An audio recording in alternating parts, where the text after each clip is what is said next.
And of course now you can see that we're going to graph this square root equation. Okay? As before, we're going to be interested in the domain, the range, if there are any x-intercepts, if there are any y-intercepts, and then we're going to graph it, okay? So the first thing we're going to do is we're going to identify what the domain is, okay?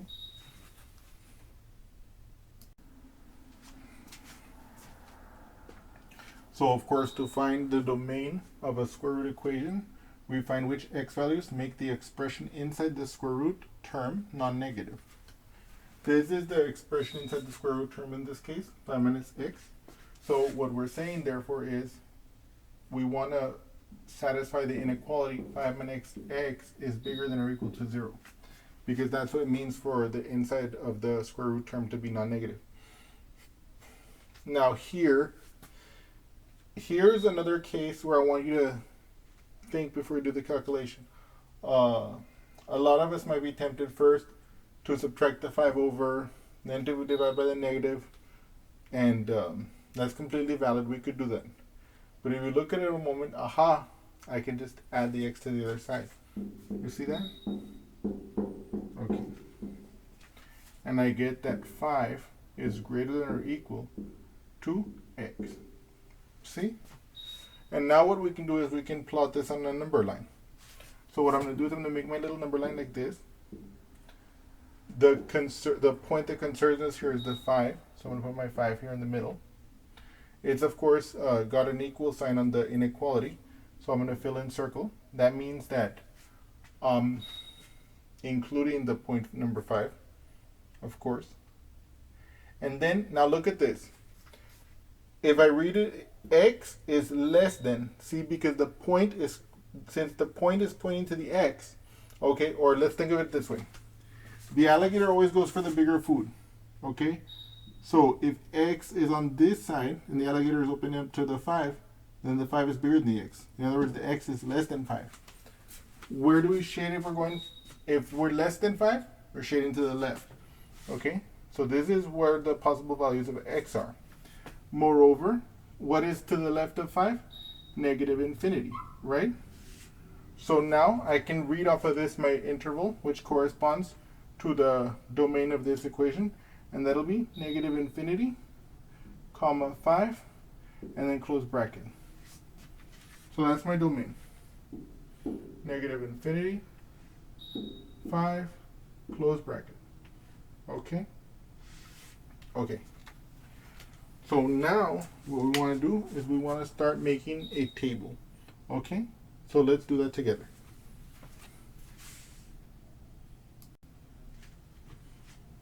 So how are we going to make our table? Well, we're going to set the inside of our square root, again, equal to perfect squares.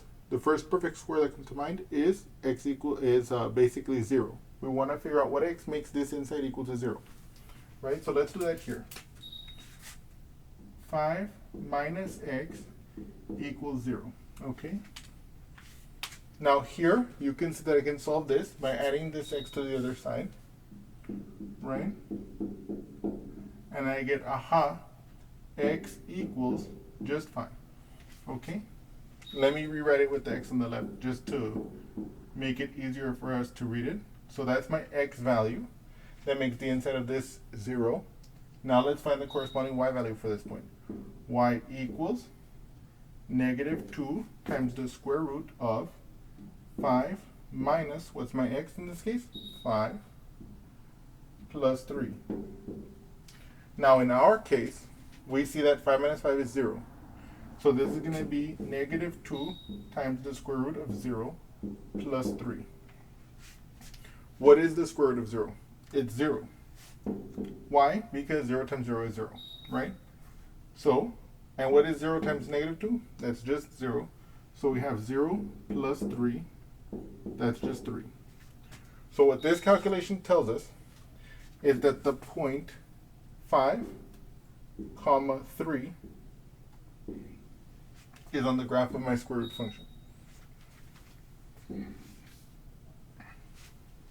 Now we did this calculation based on the assumption that we were trying to set the inside equal to the perfect square 0. What's the next perfect square that we can think of? 1. Because 1 times 1 is 1. So I'm going to set the inside 5 minus x equal to 1. Now, here, this is not 0, so I'm going to actually have to do some manipulation here. Minus 5. I'm going to subtract the 5 on the left, and I'm going to subtract the 5 on the right. This is going to be brought down as minus x. This is a common mistake. See, a lot of students might forget to bring this negative sign. That's a common mistake that a lot of students make. I don't want you guys to make it. Now, what is 1 minus 5? That's negative 4, okay? Now, what I'm going to do is I'm going to divide both sides by negative 1 so that I can get the x by itself. So that's going to be negative 1, and I get x is equal to positive 4. This is now my x value. For this, this x value will make the inside of my square root 1, which is a perfect square, which will make it easy for us to calculate. Now let's use this expression to find out what the y value will be for this point. Y equals negative 2 times the square root of 5 minus our x, in this case 4, plus 3. Okay? Now we ask ourselves, okay, what is 5 minus 4? That's 1. So this will be negative 2 times the square root of 1 plus 3. Okay? What is the square root of 1? The square root of 1 is just 1. So this will be negative 2 times 1 plus 3. Now what is negative 2 times 1? Negative 2 times 1 is just negative 2. So this becomes negative 2 plus 3. Now why was that the case? Again, remember, 1 has the special property that any number you multiply by 1 does not change. In other words, the product of 1 and any other number is that other number. 1 times 3 is 3, 1 times 2 is 2, 1 times 1 half is 1 half, 1 times pi is pi, etc., etc., etc. Okay? So that's why I know that negative 2 times 1 is negative 2. And then negative 2 plus 3, that's positive 1. And so what does that tell us? That tells us that 4, the point with x coordinate 4 and y coordinate 1, is on the graph of my of this square root equation. Okay? Now, what's the next perfect square in our that we want to consider? Well, we have the perfect square 0, 1, which was the perfect square of 1. What's the perfect square of 2? 4. So I'm going to set the inside of my square root, 5 minus x. I'm going to set that equal to 4 now. Now, what I'm going to do is I'm going to subtract 5 here. I'm going to subtract 5 here. And I get negative x equals negative 1. As you see here, I brought down the negative. You see? That's a common mistake a lot of students will make, that they'll forget to bring down the negative. Now, how do I get this negative x by itself? Negative x, recall, is the same as negative 1 times x. So negative 1 times x, how do I get rid of the negative 1? I do the opposite. Since I'm multiplying it by negative 1 here as negative x, I divide by negative 1. So it's negative 1. I'm going to divide by negative 1 here. And I'm going to get positive x equals a negative 1 divided by negative 1. That's just positive 1. Okay? And now, what I'm going to do is I'm going to plug it into this equation to find the corresponding y value. So y will equal, okay. So my y equals negative 2 square root of 5 minus my x, in this case 1, close my house, plus 3. Okay? Then, what is 5 minus 1? That's positive 4. So this will be negative 2 times the square root of 4. Then I bring down the plus 3. Right? Then this is going to equal, what is the square root of 4? That's 2. Why? Because 2 times 2 is 4. So this will be negative 2 times 2 plus 3. Okay? Now what is negative 2 times 2? That's negative 4. Then I bring down my plus 3. Now, what is my negative 4 plus 3? That's negative 1. And what does that tell us? That tells us that the point x equals 1, y equals negative 1 is on the graph of the square root function. Okay? So now, let's summarize these points in this table over here.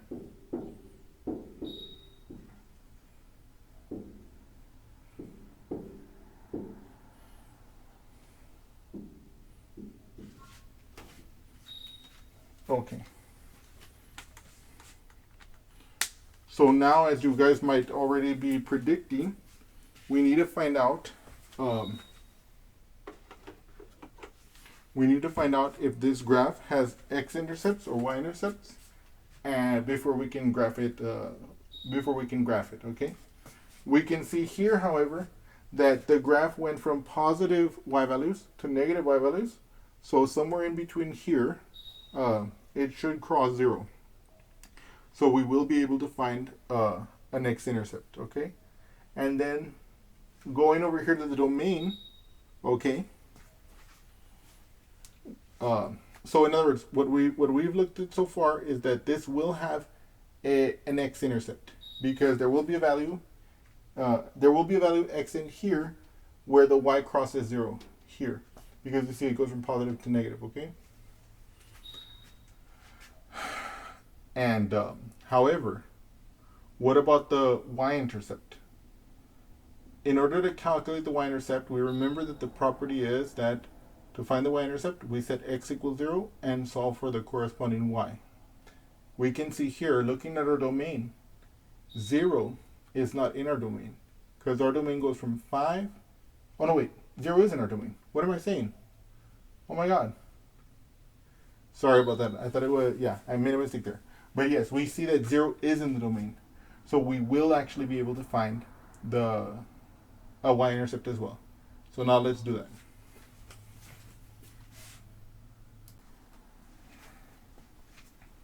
Okay.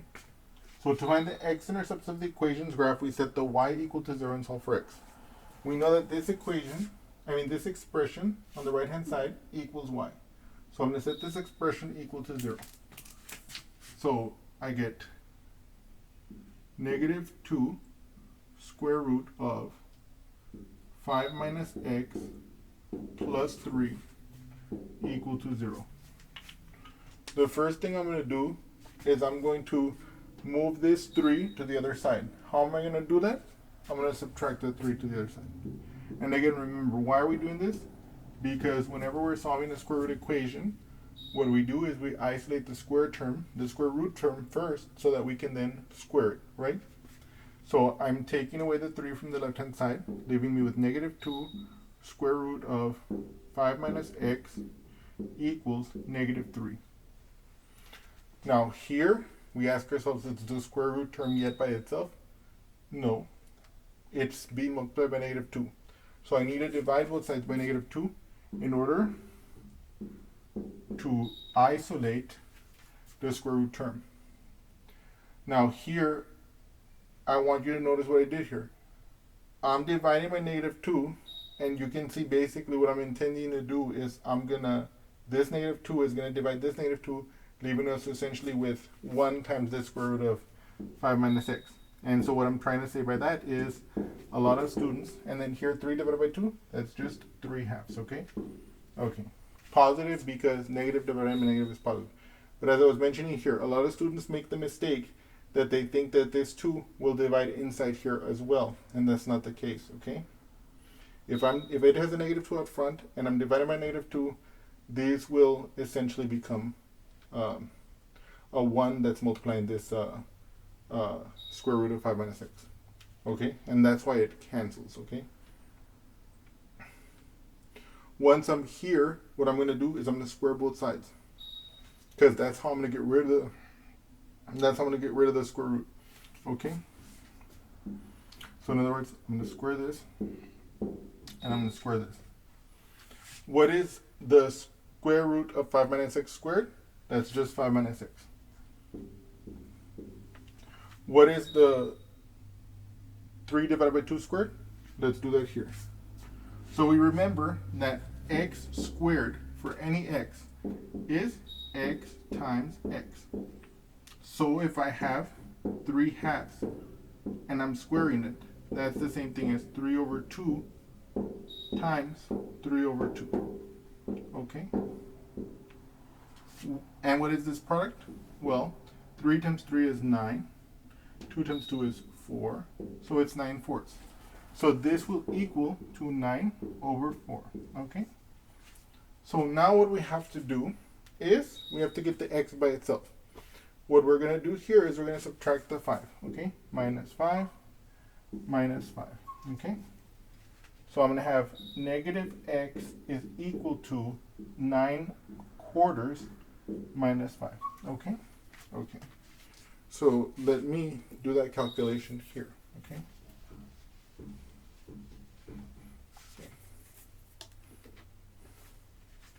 So if I were to look at 9/4 and I subtract 5, okay?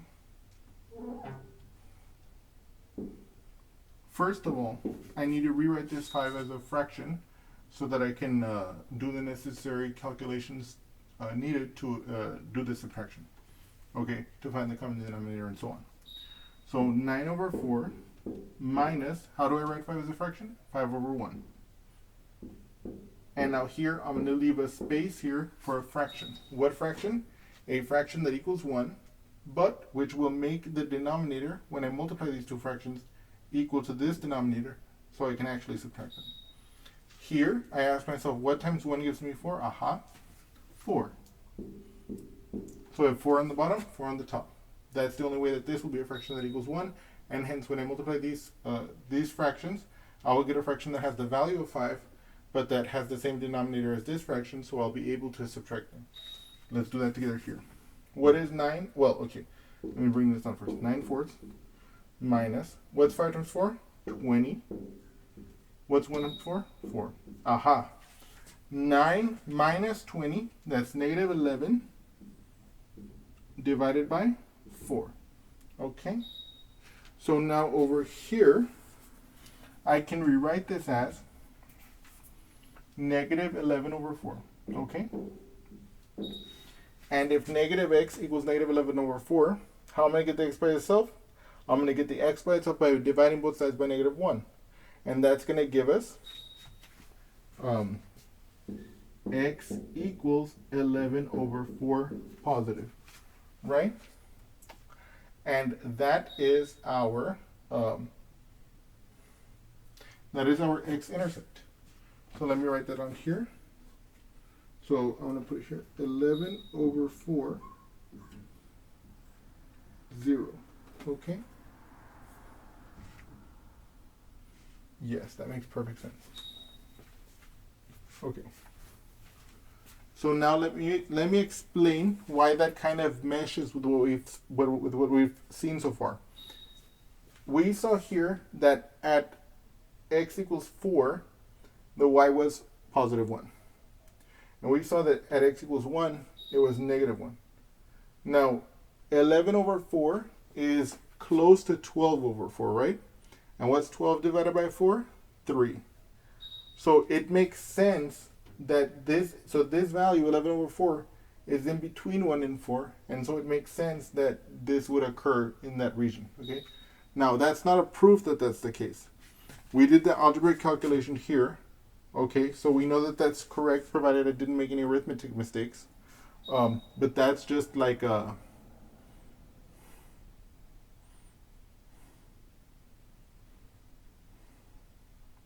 That's just a... what do I want to call it?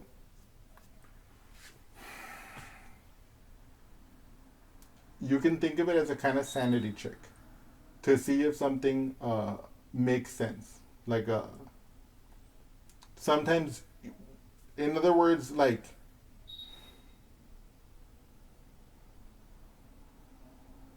yeah, basically a sanity check. You want to just make sure that it fits in with what we expected. That's what I'm trying to say. And we saw that it did fit in with what we expected. And usually if you try and see if something fits in with what you expect, you can sometimes catch some errors that occur. And that's always helpful. Okay? So now let's proceed to this part. to find the y-intercept of an equations graph, we set x equal to 0 and solve for y. So what happens if we do that here? Okay, so I'm going to set x equals to 0. So y equals negative 2 square root of 5 minus 0 plus 3. Okay, so this will equal to negative 2 times, what is 5 minus 0? That's just 5. So it'll be the square root of 5 plus 3. Now you can tell from here that we will not, this will not be a very nice number to graph on the graph paper. And although we can estimate it by hand using some repetitive calculations, it's not necessary for a graph. But we do know what the y-intercept is, and it is this. So I'm going to notate that here for us, that the y-intercept is 0, comma, negative 2 square root of 5 plus 3, close parentheses. But it's not going to be part of our graph, because to get, well, now if you have a calculator and use the calculator to get the graph, or if you want to estimate that, that's perfectly okay too. But it's just not a number that'll be easy to graph on the graph paper. So we're not going to discuss it further here. Okay. And so now though, what we're going to do is we're going to graph our graph. Okay. Okay, it's a beautiful thing.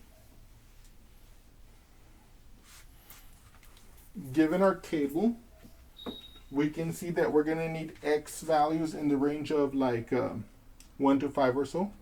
And we're going to need y values that are in the range of like negative 1 to 3. Okay, so that means we can more or less focus on the first and fourth quadrant, but largely on the first quadrant. In other words, I just need to show the tiniest bit of the fourth quadrant. Okay, this is my x, this is my y, this is my first quadrant, this is my fourth quadrant. I need negative 1 here. I need 1, so 1, 2, 3, let's say. And of course here, my x is, I'm going to need 1, this one 11/4, 4 and 5.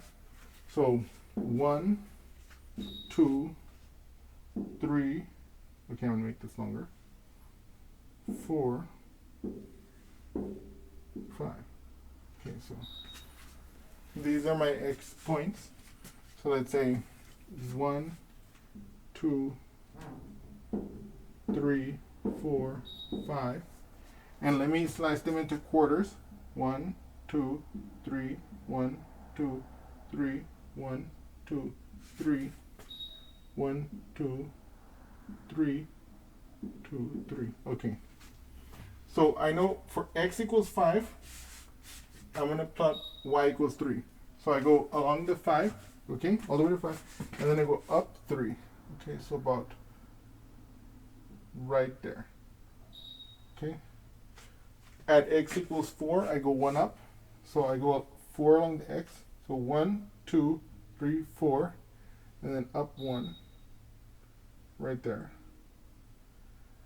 And then 1, negative 1 here. And then 11/4, 0. So now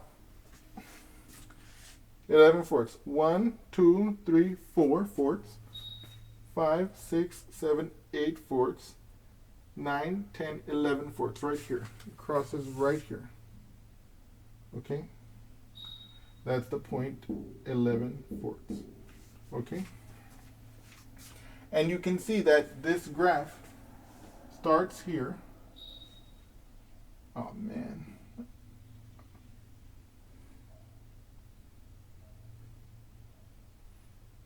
And then I'm going to use a calculator to get this value for us so I can more or less plot it on the y-axis, more or less where it should be.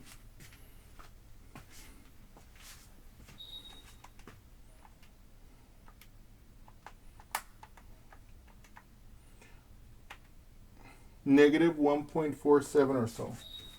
So, yeah, so this would be like, let's say this would be negative 2 here. So you can imagine that it's going to continue going like this, okay? Yes. Okay. And of course, this is the end point of it. Okay. And I just plugged that into the calculator here real quickly so you can see that. Okay. And so I know that negative 1.47, it's nearly negative 1.5, and that's why I made it go like somewhere in between. Okay. And okay.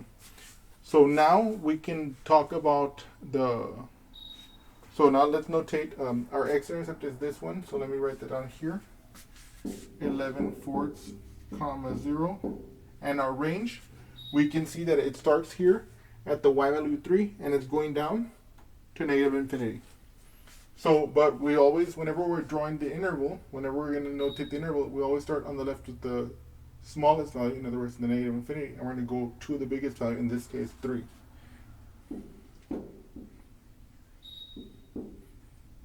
Okay, oops. Remember, we include the 3 here because the function, the graph of, this equation actually achieves that value. In fact, we can see that it achieves that value at the x value 5. It achieves the value 3.